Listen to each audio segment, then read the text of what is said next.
ஸ்தோத்திரம். கர்த்தர் உங்களோடு இருப்பாராக. மறுபடியும் இந்த வேத ஆராய்ச்சி உங்களை வரவேற்கிறோம். ஜெபிப்போம்.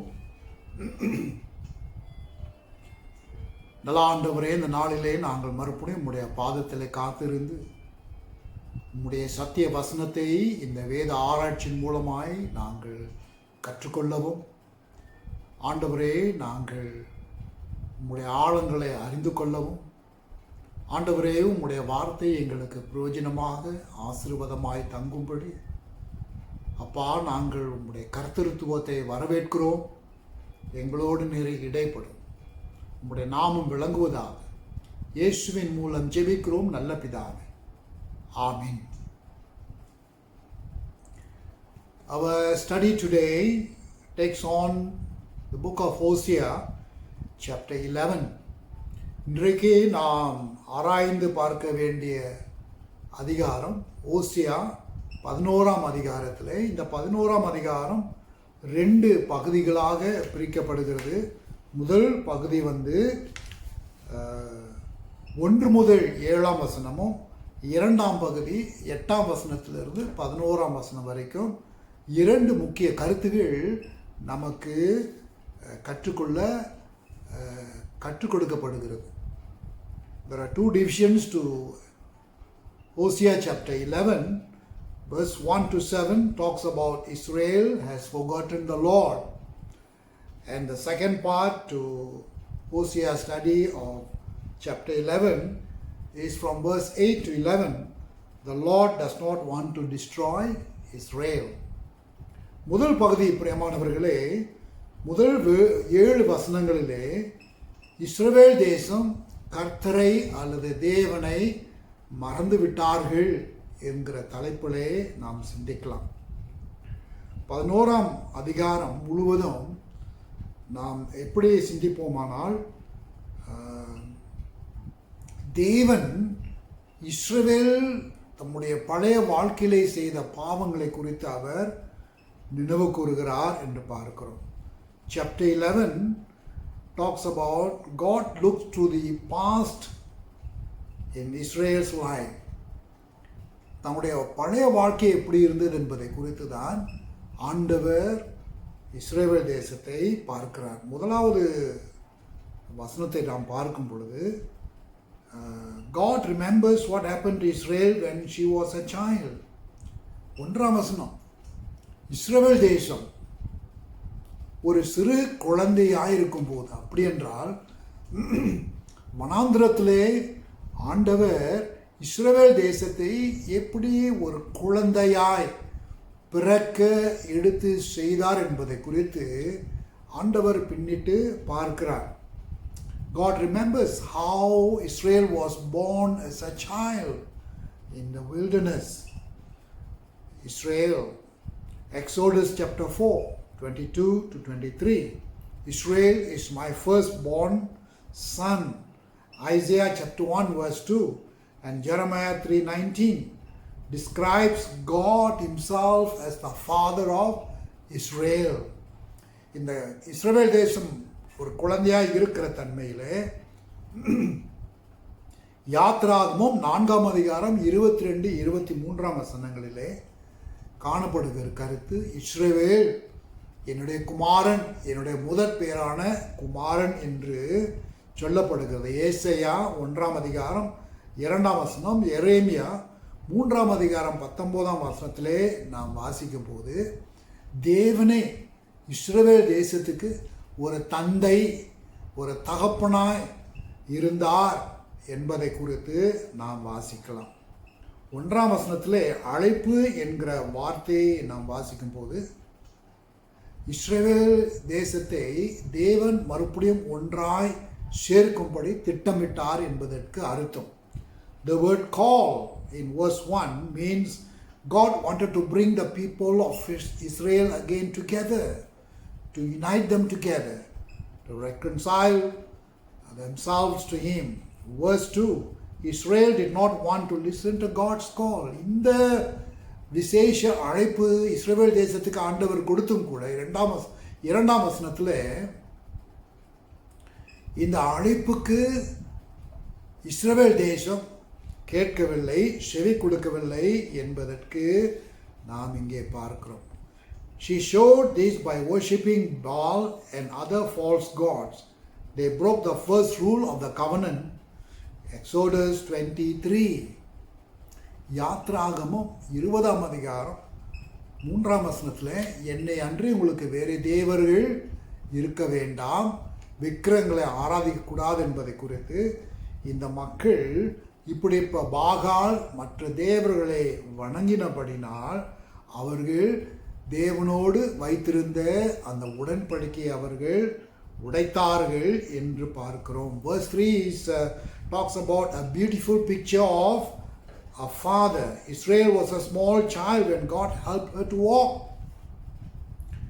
இந்த 3ஆம் வசனத்திலே ஒரு அழகான காட்சி என்னவென்றால், நான் முன்ன சொன்னதை போல தேவன் இஸ்ரவேல் தேசத்துக்கு ஒரு தகப்பனை போல, ஒரு பிள்ளையை எப்படி நடக்க கற்றுக் கொடுக்கிறாரோ ஒரு தகப்பன், அதே போல தான் இஸ்ரவேல் தேசத்தை வழி நடக்கும்படி உற்சாகப்படுத்தும்படி தேவன் ஒரு தந்தையாக காட்சியை நாம் பார்க்கிறோம். பிரியமானவர்களே, when Israel grew up, they did not want to walk like true sons.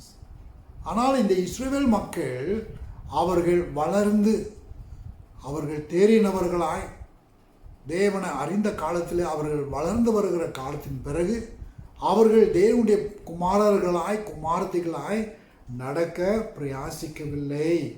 They did not want to walk like true sons to God. Verse 4 is another picture is given of God like a farmer. 4ஆம் வசனம், தேவன் ஒரு விவசாயி என்பதை போல காணப்படுகிறது. இந்த இடத்துல he wants to be sure his animals are well, made sure that they have enough food. God fed Israel in the desert. Exodus chapter 16. ஒரு விவசாயி எப்படி தம்முடைய கவனிப்பிலே காணப்படுகிற பிராணிகள், இந்த ஆட்டுக்குட்டிகள், மற்ற லைஃப் ஸ்டாக் பிராணிகளை அவர் எப்படி நல்ல உணவு ஆகாரத்தை கொடுத்து நல்ல வளர்க்க செய்தாரோ, அதே போல தான் தேவன் ஒரு விவசாயியை போல தம்முடைய பிள்ளைகளுக்கு தேவையான ஆகாரம், தேவையான சத்து, தேவையானவைகளை அவர் கொடுத்து அந்த பிள்ளைகளை, இஸ்ரவேல் என்கிற அந்த பிள்ளைகளை அவர் கவனிக்க செய்தார். இதை யாத்ராகமம் 16ஆம் அதிகாரத்தில் நாம் வாசிக்கிறோம்.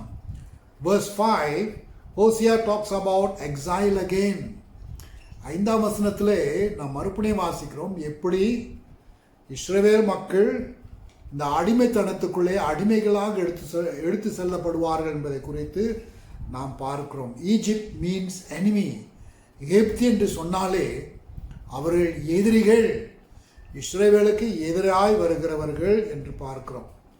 நான் உங்களுக்கு மறுபடியும் சொன்னபடி அசீரியா தேசம்தான் இவர்களை அடிமைகளாக எடுத்து செல்வார்கள். Israel will never be a nation of its own. Assyria will be God's instrument of judgment. இதுவரைக்கும் இஸ்ரவேல் சுதந்திரமாய் இருந்த தேசமாய் இனிமேல் அந்த சுதந்திரம் இல்லாதபடி ஒரு தேசமாய் காணப்படும். ஏனென்றால் தேவன் அசீரியாவை வைத்து அவர் இந்த இஸ்ரவேலை தண்டிக்கும் ஒரு கருவியாய் அசீரியாவை பயன்படுத்துவார் என்று பார்க்கிறோம். Sword of the enemy will become sword of God. இந்த அசீரியாவுடைய பட்டயம்தான் தேவனுடைய பட்டயமாக காணப்படும். தேவன் அசீரியாவை கொண்டு அவருடைய பட்டயத்தை வைத்து அந்த இஸ்ரவேல் தேசத்தை தண்டிப்பார் என்று பார்க்கிறோம். He uses the sword to keep his covenant.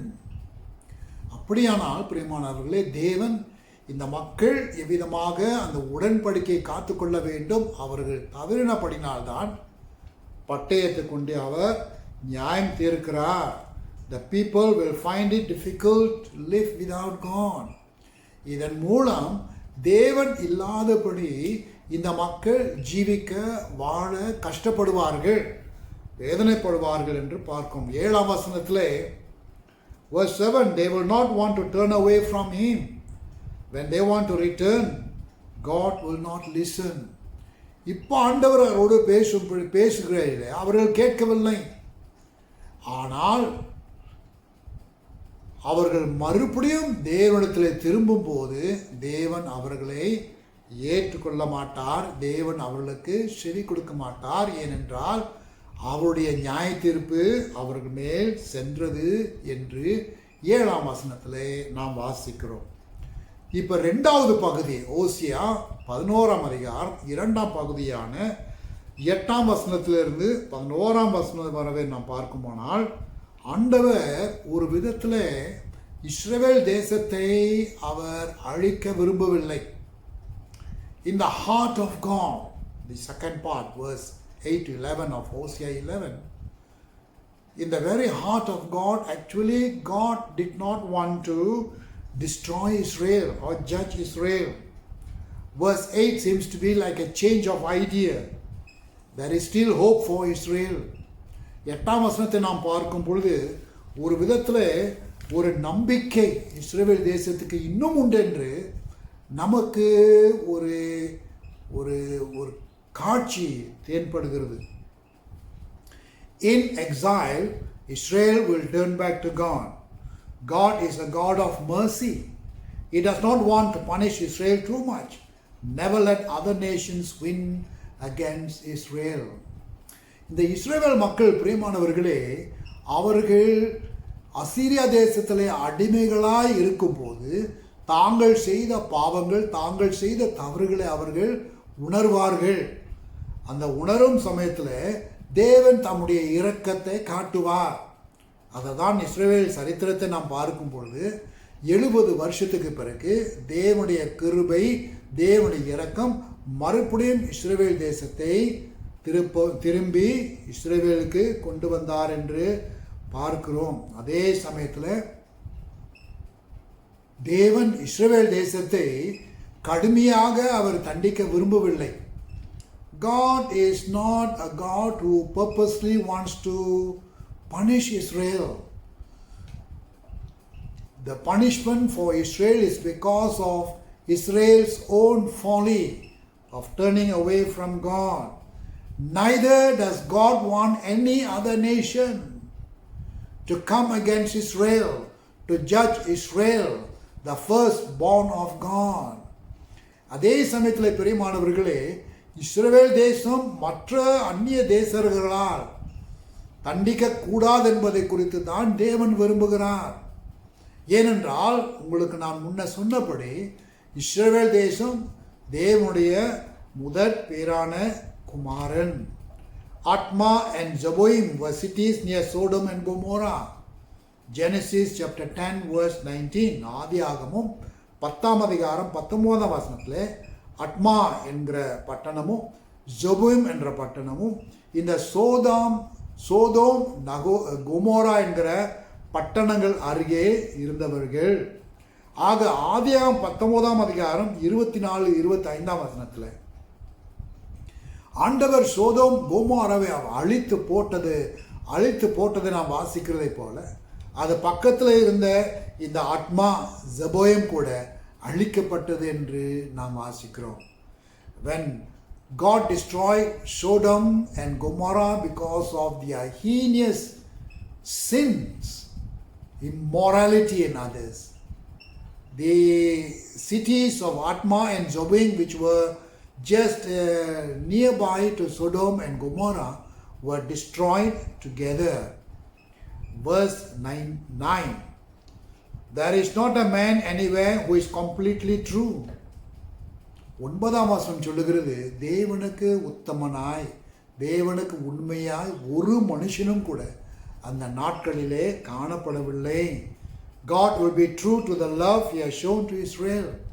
அப்படி இருந்தும் கூட, யாருமே ஆண்டவருக்கு உண்மையாய் இல்லாமல் இருந்தும் கூட ஆண்டவர் தம்முடைய அன்பை தொடர்ந்து இஸ்ரவேல் தேசத்துக்கு காட்டுவார். It is just like a child. If a child doesn't love the parents as the parents expect, the parents will not stop loving the child. It's the same. Now Israel were not true to God, yet God still loved them despite the punishment on the way. தண்டனை வந்து கொண்டு இருந்த போதிலும் இந்த இஸ்ரவேல் மக்கள் குமாரர் குமார்த்திகள் அவருக்கு உண்மையாய் இல்லாமல் இருந்த போதிலும் தேவன் தொடர்ந்து அவர்களை நேசித்து வந்தார். Because God loved them, He wanted them to repent so that He could forgive them. அவரை எதற்கு நேசித்தார், சிநேகித்தார் என்று பார்க்கும் பொழுது, ஒருவேளை தம்முடைய அன்பை கண்டு இந்த மக்கள் மனம் திருந்தி அவர்கள் அவரிடத்தில் திரும்பும் பொழுது அவர் உறுதியாய் மன்னிப்பார் என்கிற நோக்கத்தில் தான் கர்த்தர் தொடர்ந்து அவர்களை நேசித்தார். God loved them because if they could only see the love that God had for Israel, they would repent of their sins, and when they come to Him, God will surely and definitely forgive them and receive them. Verse 10, in the future, Israel will surely return to God. ஓசியா தீர்க்கதரிசி தெளிவாய் சொல்லுகிறார் 10ஆம் வசனத்தில், வருகிற நாட்களிலே ஒரு நாள் இஸ்ரவேல் மக்கள் நிச்சயமாய் தேவனிடத்திலே திரும்புவார்கள் என்கிற ஒரு நம்பிக்கை. God Himself will tell everyone when the time comes, make sure everyone hears. நடைபெற போகின்ற அந்த காரியம் தெளிவான விதத்தில் ஆண்டவர் தாமே அந்த நேரம் வரும்போது அவர் சொல்லுவார், அது எல்லோரும் கேட்பார்கள், செவி கொடுப்பார்கள் என்று பார்க்கிறோம். Lion, the word lion found here means God is calling people to hear His judgment.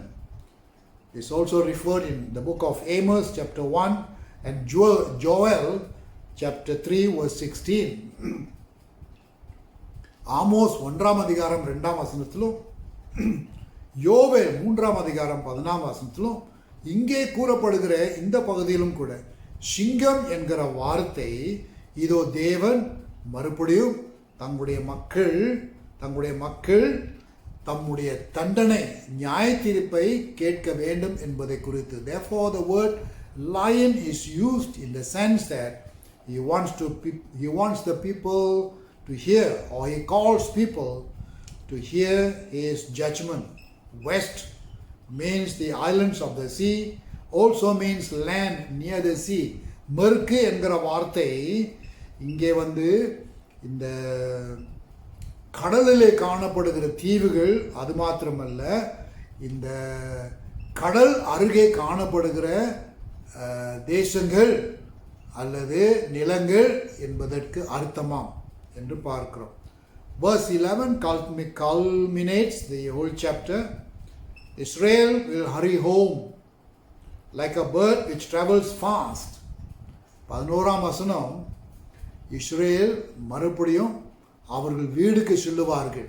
இந்த பறவைகள் இந்த காலங்கள் வரும் பொழுது அவர்கள் சென்று மறுபடியும் திரும்புவாங்க பாருங்க. அதே போல பறவைகள் வேகமாய் தங்களுடைய இடத்துக்கு செல்வதை போல இஸ்ரவேல் மக்களும் மறுபடியும் வேகமாய் தங்களுடைய தேசத்துக்கு திரும்புவார்கள், தங்களுடைய இல்லங்களுக்கு திரும்புவார்கள். The people will fly back to their homeland. Nothing stops them. அவர்கள் திரும்பி வரும் பொழுது யாருமே அவர்களை தடுக்க முடியாது. ஒருவேளை மனம் திருந்தி ஒருவேளை மறுபடியும் தேவனை தேடுகிற ஒரு தேசமாய், ஒரு ஜனமாய், ஒரு கூட்டமாய், ஒரு மக்களாய் திரும்பக்கூடும்.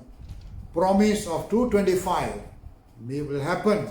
I will plant my seed in the land. ஓசியா 2ஆம் அதிகாரம் 25ஆம் வசனத்திலே காணப்படுகிற வாக்கு இவ்விதமாய் நிறைவேறும். அங்கே என்ன நாம் வாசிக்கிறோம் என்றால், இதோ நிலத்திலே என்னுடைய வித்து அல்லது என்னுடைய விதையை நான் விதைப்பேன் என்பதற்கு அர்த்தம். Hosea 2:25, the promise given is, I will plant my seed in the land. It talks about rejuvenation, it talks about refreshment, it talks about a second chance. தேவன் அந்த தேசத்திலே அந்த வித்தை அல்லது விதையை விதைத்து அது வளரும்படி, அப்படி என்றால் ஒரு மறுமலர்ச்சி, அப்படி என்றால் ஒரு செழிப்பு. அப்படி என்றால் மறுபடியும் வளர்வதற்கு, கனி கொடுப்பதற்கு தேவன் கொடுக்கிற வாய்ப்பு. When Israel returns to God, God will refresh the people, refresh the land, will give them another opportunity to be His people and He be their God. Hallelujah. This is the promise that God gives to us as well. When we return to God, God refreshes our soul. He replenishes our mind. He strengthens our body. He gives strength to our weaknesses and makes us rise once again. It will be like God planting us like a seed in the land, and when it grows healthy and wise unto the Lord. ஒரு வித்தை விதைப்பதை போல ஆண்டவர் நமக்கு மறுபடியும் ஒரு வாய்ப்பை கொடுத்து நல்ல செழிப்பாய் வளர்ந்து வருகிற ஒரு செடியை போல நாமும் தேவனுக்குள் அப்படிப்பட்ட ஒரு செழிப்பான வளர்ச்சிக்குள்ளே வளர்வதற்கு கர்த்தர் நம்மை வழி நடத்துவார். ஹல்லேலூயா. வாருங்கள் ஜெபம் செய்வோம். நல்ல ஆண்டவரே, இந்த நாளிலே இஸ்ரவேலுடைய வாழ்க்கையிலே, ஜீவியத்தில் தேவன் அவர்கள் மேல் தாங்கள் செய்த பாவத்தை குறித்து கடினமாய் தண்டிப்பதற்கு வகை தேடினார் என்று பார்க்கும் பொழுது கூட தம்முடைய இருதயத்திலே இஸ்ரவேல் தேசத்தை இன்னும் நேசித்து வந்தார். இந்த உண்மையை நாங்கள் பார்க்கையில் நாங்களும் பல தடவை உமக்கு விரோதமாக உம்மை பின்வாங்கி நாங்கள் நடந்திருக்கிறோம். இருந்த போதிலும் எங்களை நேசிக்கிறீர் என்று நேர் சொல்லி எங்களை ஞாபகப்படுத்தி ஒரு வித்தை, ஒரு விதையை இந்த நிலத்திலே நீர் விதைத்து அது மறுமலர்ச்சியான ஒரு செடியாக, செழிப்பான ஒரு செடியாக வளர்வதை போல எங்களுக்கும் அப்படிப்பட்ட வாய்ப்பை நீர் கொடுத்து வருவதற்காக நன்றி செலுத்துகிறோம் ராஜா. இஸ்ரவேல் தேசம் எப்படி வேகமாய் தங்களுடைய இல்லங்களுக்கு திரும்பி சென்றதை போல நாங்களும் வேகமாய் ஆண்டவரே எங்கள் பழைய வாழ்க்கையில் நாங்கள் விட்டு வேகமாய் உம்மிடத்தில் ஓடி வருவதற்கு எங்கள் ஒவ்வொரும் நீர் உதவி செய்தரலாம். அப்படிப்பட்ட தருணத்தில் ஆண்டவரே நாங்கள் உம்முடைய இரண்டாம் வாய்ப்பை பெற்றுக்கொண்டு பயன்படுத்தி அழகான ஆவைக்குரிய ஒரு வளர்ச்சி, செடி வளர்வதை போல நாங்களும் மறுபடியும் உமக்குள்ளே வளரத்தக்க எங்களுக்கு உதவி செய்தரலாம்.